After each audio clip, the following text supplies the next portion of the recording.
In 1955, a Methodist church in rural Ohio kept a wooden card catalog in the fellowship hall. Not for books, for casserole dishes. 300 women, 300 Pyrex pans, and a system to make sure every dish went home to the right kitchen. Most people think church suppers were just potlucks. The truth runs deeper. Number 14 on this list was so reliable that grieving families came to expect it on their doorstep within hours of a death. And number 3 was once the most fought-over dish on the whole table.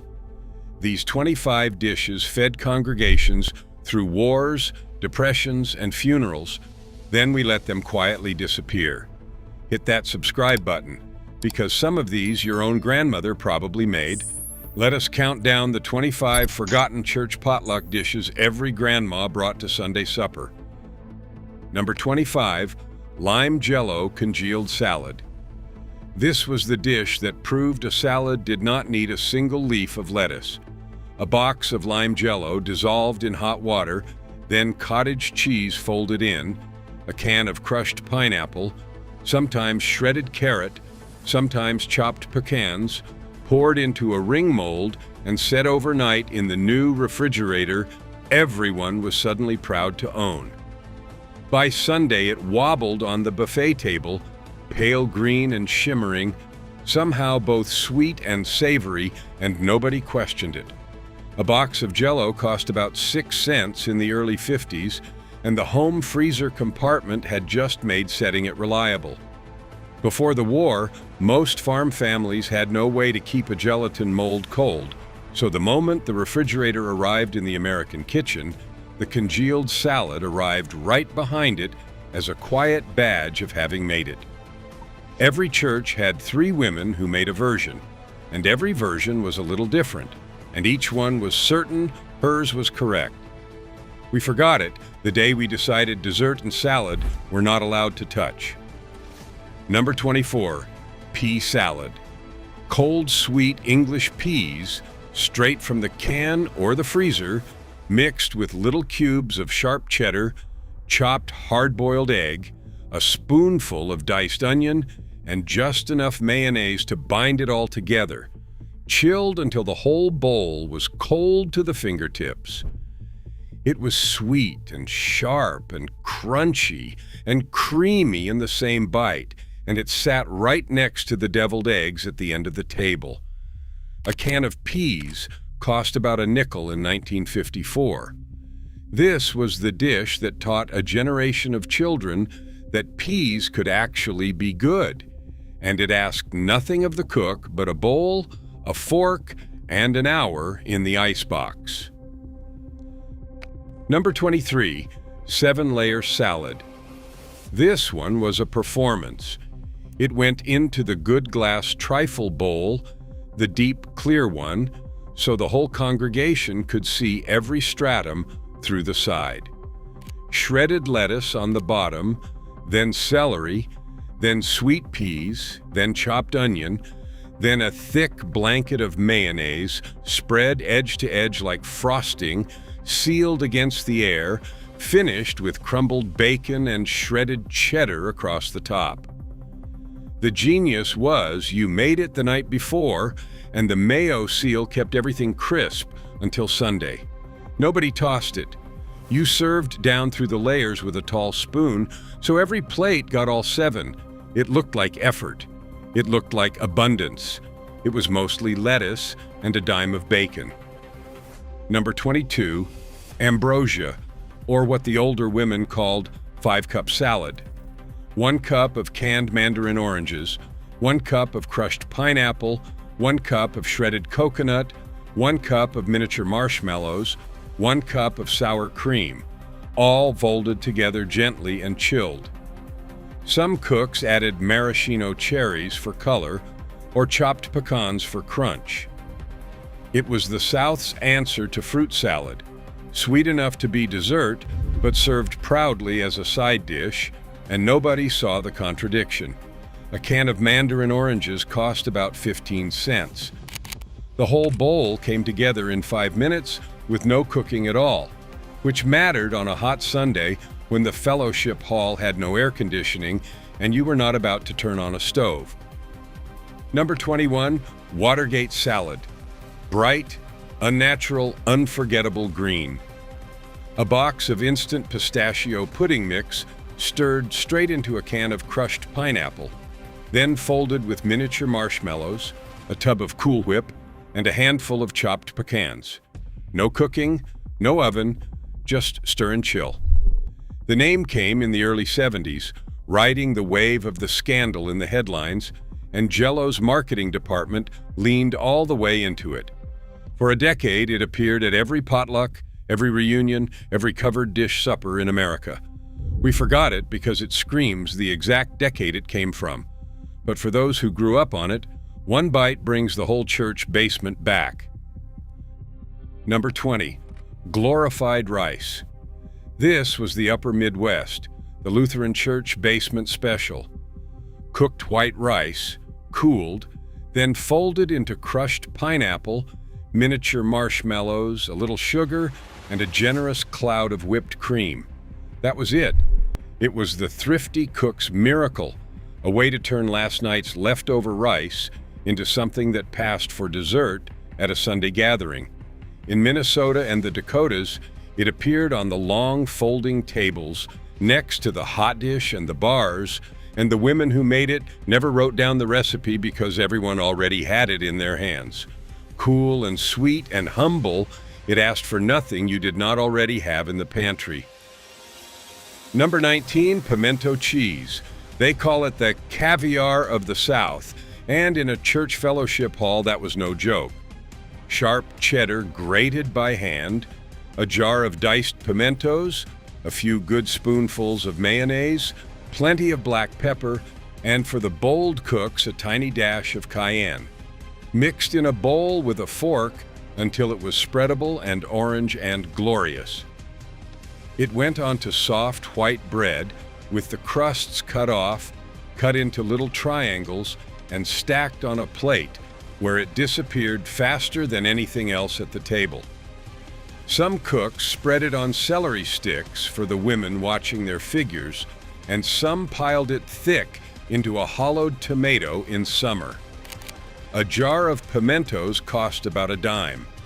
Some women guarded their exact ratio like a family secret and took it to their graves on purpose, and the rest of the congregation spent decades trying to reverse engineer it one bite at a time. First pattern break.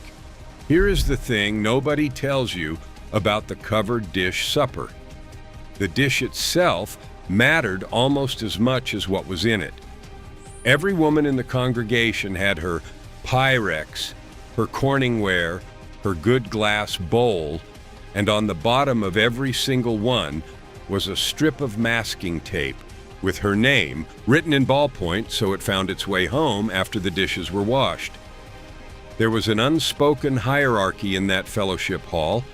You knew whose chicken casserole emptied first. You knew which woman's banana pudding people circled back for.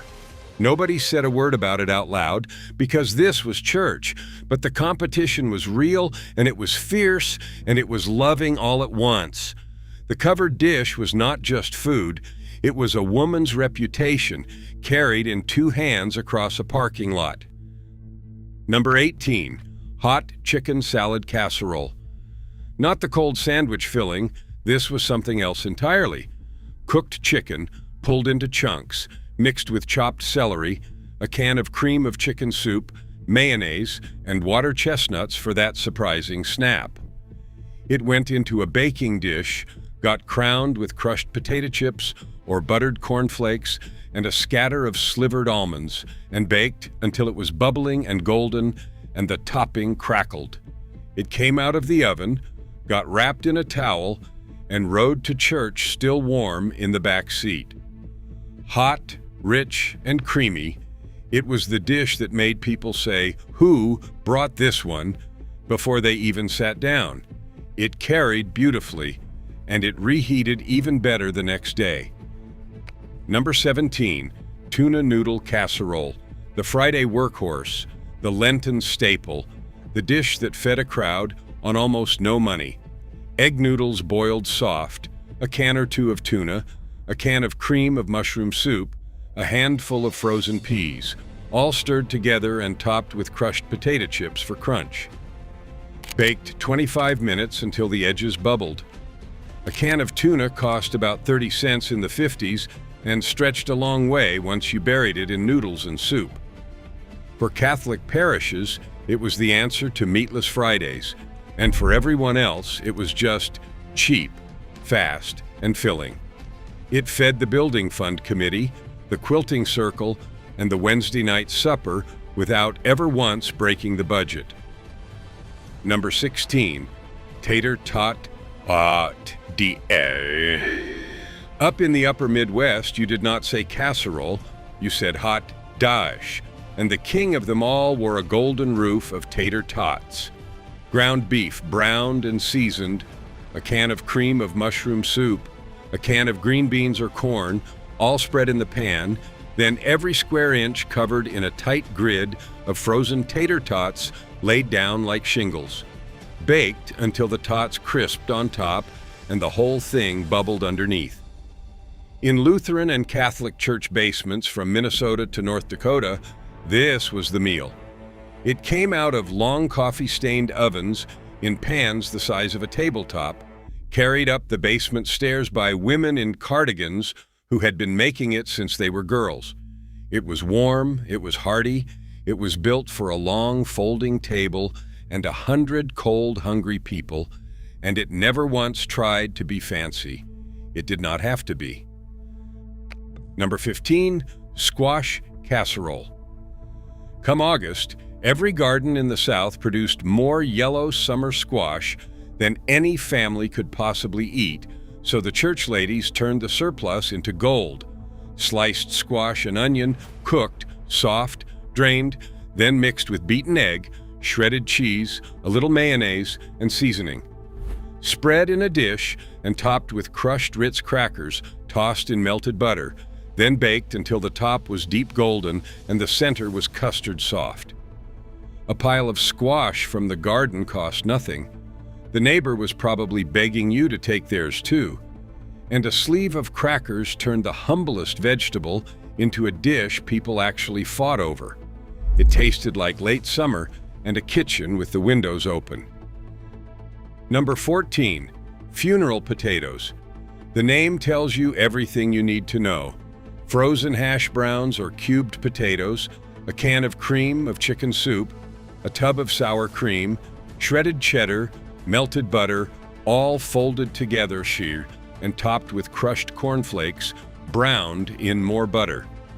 Baked until it bubbled at the edges and the topping turned crisp and gold.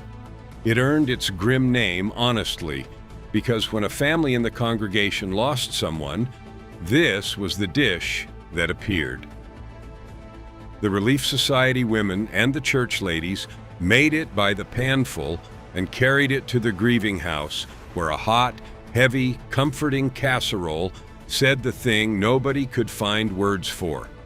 Cheap to make, easy to multiply, impossible to ruin. It showed up when people needed it most. Second pattern break. Now here is something the food companies never want you to think too hard about.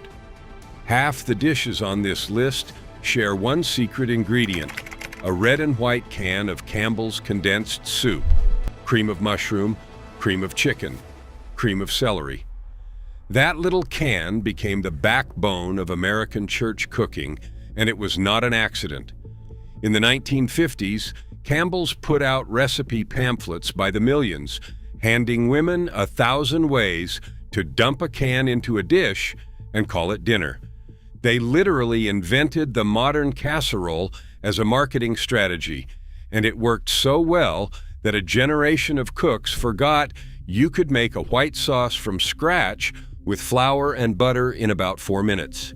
We traded the knowledge for the convenience. The can was never the villain, but somewhere along the way, it quietly replaced a skill our grandmothers had in their hands. Number 13, green bean casserole. And speaking of that can, here is the most famous casserole ever born from one. In 1955, a Campbell's home economist named Dorcas Riley combined green beans, a can of cream of mushroom soup, and a topping of crispy French fried onions and accidentally created an American institution. 2 pantry staples and a crunchy lid designed to be made from things every kitchen already had. It cost almost nothing. It came together in 10 minutes, and within a few years it was law at every Thanksgiving table and every covered dish supper from coast to coast. The onions on top went soft underneath and stayed crisp where they peeked out. Children who refused all other vegetables somehow ate this one. It was engineered to be unforgettable, and it worked. Number 12, scalloped potatoes au gratin. This was the patient dish, the one that taught you that some things cannot be rushed. Potatoes sliced paper thin, layered in a buttered dish, each layer dusted with flour, salt, and pepper, then milk poured over the top, and the whole thing buried under shredded cheese. It baked low and slow for an hour and a half until the potatoes went tender, the milk thickened into a creamy sauce all on its own, and the top turned brown and bubbling at the edges. A 5-pound bag of potatoes was pennies and fed the whole congregation. The cook who brought scalloped potatoes was telling you something. She had started this dish before church while everyone else was still sleeping, because real food took real time and she did not mind. Number 11, baked macaroni and cheese. Not the kind from a blue box. That did not exist yet in any church kitchen worth its salt. This was elbow macaroni boiled soft, layered with hand-grated sharp cheddar, then bound in a custard of beaten egg and milk, and baked until it set firm, and the top turned crackling brown. You could cut it into squares and lift them out clean. On soul food tables and church suppers across the South, this baked mac and cheese was treated as a vegetable, a side, and a religion all at once, and woe to the woman who showed up with the runny kind. The good cooks knew it lived or died on the cheese, never the pre-shredded bag, but a block of sharp cheddar grated by hand until the knuckles ached, because the bagged kind never melted the same, and everyone at the table could tell. It came out of the oven golden and steaming, and it never lasted past the first pass through the line. Number 10, sweet potato casserole with marshmallows. The dish that could not decide if it was a side or a dessert, and nobody ever made it choose. Sweet potatoes boiled and mashed with butter and brown sugar and a little vanilla, smoothed into a dish, then covered edge to edge with miniature marshmallows and run under the broiler until they puffed and browned and turned sticky and golden. Some cooks skipped the marshmallows for a praline crust of pecans and brown sugar, and those two camps quietly disagreed for 50 years. The marshmallow makers helped this one along with recipe cards in every bag. It sat among the savory dishes, wearing a candy topping, and the children went straight for it before anyone could stop them. Number 9, cornbread dressing. In the South, it was never stuffing, it was dressing, and it never went inside a bird. Crumbled cornbread, day-old and dried out on purpose, mixed with sautéed celery and onion, plenty of sage, beaten eggs, and enough hot chicken broth to make it loose, then baked in a big pan until the edges crisped and the center stayed moist. Alongside a platter of stewed chicken, this became chicken and dressing, the Sunday after church main course that anchored 100 potluck tables. The cornbread had to be made first, sometimes the day before, which meant this dish was a 2-day labor of love. It tasted like every holiday and every homecoming, and the woman who made the best one in the church knew exactly who she was. Third, pattern break. Here is the part that has nothing to do with recipes. In these congregations, food was the language people spoke when words failed them. A baby was born and the freezer filled. Someone got sick and the casseroles started arriving. Someone died, and for 2 solid weeks, the family never once had to think about supper because the church had it handled. They called it nothing at all back then. It was just what you did, but it was the meal train before anyone gave it a name. These were communities where people did not say, "I love you," out loud very often. They said it with a covered dish, still warm, left on the porch with a strip of masking tape on the bottom so you knew exactly whose kitchen to thank. That casserole was a hand on your shoulder when you could not stand to hear one more word, and it ran on a system nobody ever wrote down. One woman organized the schedule in her head, made sure the meals did not all arrive on the same Tuesday and then stop, made sure the family had supper for 2 solid weeks while they found their feet. It was logistics dressed up as kindness, and it worked better than any program a government ever designed, because it was personal, and it had a face, and it came with your name on the bottom of the dish. Number 8, deviled eggs. The first plate emptied, every single time. Hard-boiled eggs sliced in half, the yolks scooped out and mashed smooth with mayonnaise, yellow mustard, a little vinegar or pickle relish, then spooned or piped back into the whites and dusted with paprika for color. The truly devoted owned a special hard plastic deviled egg carrier with little oval wells and a snap-on lid, and you could tell a serious church woman by whether she had one. Eggs were cheap, and a single dozen made 2 dozen halves, so it fed a crowd for almost nothing, which is exactly why 3 or 4 women always brought them, and the table still ran out. The real art was in the boiling. An overcooked yolk turned gray and chalky at the edge, and the women who knew their business pulled the eggs the moment the water was right. By the time the line had moved through, the deviled egg plate held nothing but a few smears of paprika and a memory. They never, ever lasted. Number 7, glazed ham.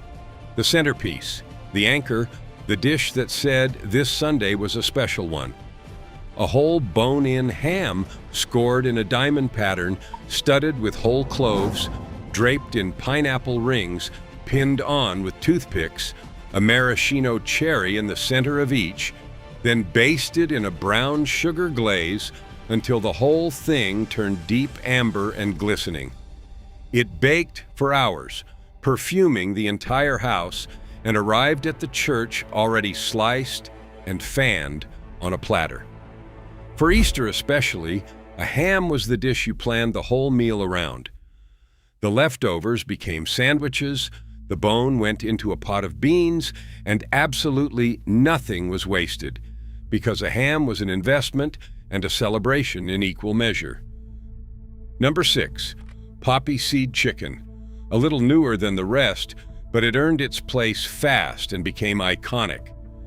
Cooked chicken, shredded into a dish, blanketed in a mixture of sour cream and a can of cream of chicken soup, then topped with a generous layer of crushed Ritz crackers, tossed in melted butter, and a heavy shake of poppy seeds. Baked until the topping turned golden and crunchy, and the chicken underneath went creamy and rich. From the 70s onward, this dish ruled the potluck table, the one people requested by name, the one young brides learned first because it was nearly impossible to mess up. The buttery cracker top crackling against the creamy chicken below was the whole point, and it converted everyone who tried it. Number 5, chess pie. When there was no fruit in the house and no money for any, there was still chess pie, and somehow that was always enough. Eggs, sugar, butter, a spoonful of cornmeal, and a splash of vinegar, all whisked together and poured into a single pie crust, then baked until the top set into a thin, crackly, golden lid over a filling that was somewhere between custard and candy. Legend says the name came from a cook who, when asked what kind of pie it was, just shrugged and said it was Jess's pie. It was the pantry pie, the desperation pie, The one made from things every kitchen always had, even in the leanest week. Sweet, simple, and almost unbearably good warm. Fourth, pattern break. If you want to understand these women, find the church cookbook. Every congregation made one, a spiral-bound book sold to raise money for a new roof or a mission trip. And inside it was the whole community written down. Every recipe had a name attached, not a brand, a person. Mrs. Tucker's pound cake, Edna's squash casserole, pastor's wife's banana pudding.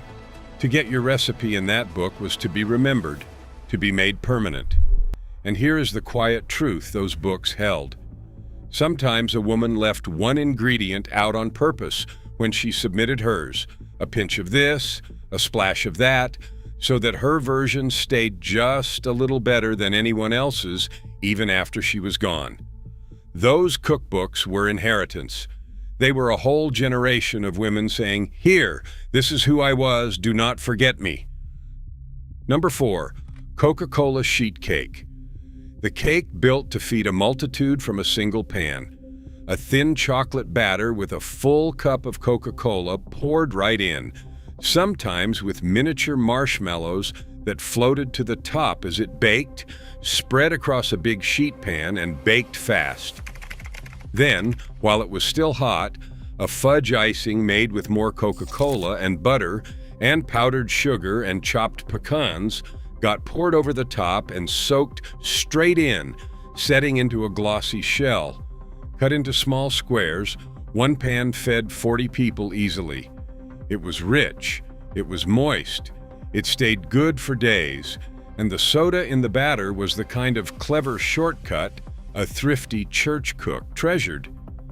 Nobody could ever quite taste the cola. They could only taste that it was better. Number 3, peach cobbler, the most fought-over dish at the whole table, and for good reason. Sliced peaches, fresh in July or canned in January, sweetened and bubbling, with a batter poured over the top that rose up and through the fruit as it baked, turning golden and crisp on top while staying soft and saucy underneath. It came in a deep dish or a cast-iron skillet, big enough that everyone got some, but never quite enough that everyone got seconds, which is exactly where the trouble started. Served warm, it begged for a scoop of vanilla ice cream that nobody at a church supper ever had on hand, so people just ate it warm and called it perfect, because it was. The corner pieces, where the topping went extra crisp, vanished first and started small feuds. Number 2, chicken and dumplings. The big pot, the comfort, the dish people came back to church for. An old stewing hen simmered for hours until the meat fell from the bone and the broth turned golden and rich. Then either flat-rolled dumplings cut into strips the southern way, or soft-dropped spoonfuls of dough sank into the bubbling pot and swelled into pillows that soaked up all that chicken flavor from the inside out. The whole thing thickened into something between a soup and a stew, thick enough to hold a spoon upright. This was the dish that meant somebody loved you. It showed up when you were sick, when you were grieving, when the weather turned cold and nothing else would do. A good stewing hen was cheaper than a young fryer because it was tougher and older, and the long, slow simmer was the only thing that could redeem it, which made this a dish of patience as much as anything else. It was care you could eat with a spoon, and it tasted like being taken care of. Number 1, banana pudding. At the very top of every potluck table that ever existed sat the big glass bowl of banana pudding, and the children knew exactly where it was before they got their plates. Layers of vanilla wafers, sliced ripe bananas, and creamy vanilla custard, built up tall, then crowned with either a cloud of toasted meringue or a thick blanket of whipped topping. It went into the deepest, clearest bowl in the kitchen, so the layers showed through the side, the wafers softening into cake against the custard, the bananas going sweet and tender. A box of vanilla wafers, a few bananas, a little pudding, and you had the single most requested, most remembered, most beloved dish in the entire fellowship hall. The patient cooks built theirs the night before, so the wafers had hours to drink up the custard and go soft as cake. And you could always tell that version from the one thrown together that morning. Every grandmother had her version, and every grandchild was convinced theirs made the best one in the world. They were right. They were all right. This was the taste of Sunday, of belonging, of a building full of people who loved you, and it is the dish we should remember most of all. Here is the challenge. Make one of these this week. Just one. The banana pudding, the squash casserole, the chicken and dressing, the deviled eggs your grandmother carried in that little plastic plate. Then, come back and tell me if it was as good as you remember, because these were never just recipes. They were a whole community saying I love you with two hands and a covered dish. Drop the one you are going to make in the comments. I want to know if the banana pudding gets more love than the funeral potatoes, and I want to know whose name was on the masking tape under your family's casserole dish. Your grandmother knew. Now you do too.